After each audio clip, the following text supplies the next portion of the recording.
আসসালামু আলাইকুম।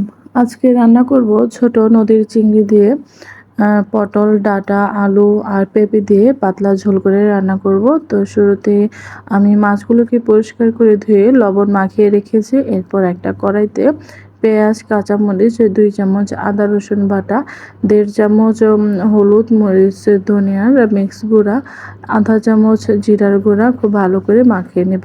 এ পর্যায়ে লবণ দিয়ে নিই, কারণ মাছে লবণ দেওয়া আছে, সেখান থেকে সবজিতে অনেকটা লবণ হয়ে যাবে। ভালো করে মাখিয়ে মাছগুলোকে দিয়ে আরও কিছুক্ষণ মাখিয়ে নেব।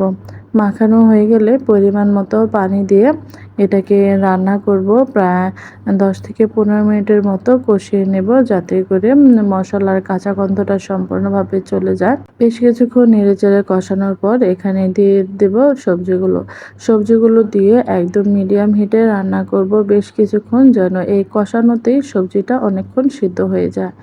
এরপর বেশ কিছুক্ষণ কষানোর পর যখন পানিটা শুকিয়ে যাবে কষাতে কষাতে, সেই পর্যায়ে পরিমাণ মতো পানি দিয়ে দেব সবজিটা সিদ্ধ হওয়ার জন্য। এরপরে এতে যেহেতু আমি লবণ দিইনি, তাই পরিমাণ মতো লবণ দিয়ে ঢাকনা দিয়ে ঢেকে রান্না করব যতক্ষণ না এটা সম্পূর্ণ সিদ্ধ হয়ে যায়। এরপর এটাকে পাশের চুলা বসে বাঘারের জন্য আমি একটি কড়াইতে পরিমাণ মতো তেল গরম করে নিব। এরপর তেলে দিয়ে দেব শুকনা মরিচ আর রসুন কুচি। শুকনো মরিচ, রসুন কুচি একটু ভেজে দিয়ে দেবো কিছু পেঁয়াজের কুচি। বেশ কিছুক্ষণ ভালো করে নেড়ে লাল লাল করে এগুলোকে ভেজে নেব। ভাজা হয়ে গেলে বাঘারের এই ফোড়নটা দিয়ে দেব তরকারিতে। তো ফোড়ন দেওয়ার পর বেশিক্ষণ রান্না করার প্রয়োজন হয় না, 5 থেকে 10 মিনিট অল্প আঁচে রান্না করলেই এনাফ।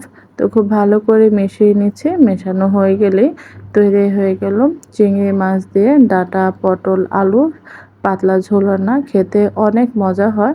তো আশা করি আমার রেসিপিটা আপনাদের ভালো লেগেছে। ভালো লাগলে লাইক আর কমেন্ট করে অবশ্যই আমার পাশে থাকবেন। আল্লাহ হাফেজ।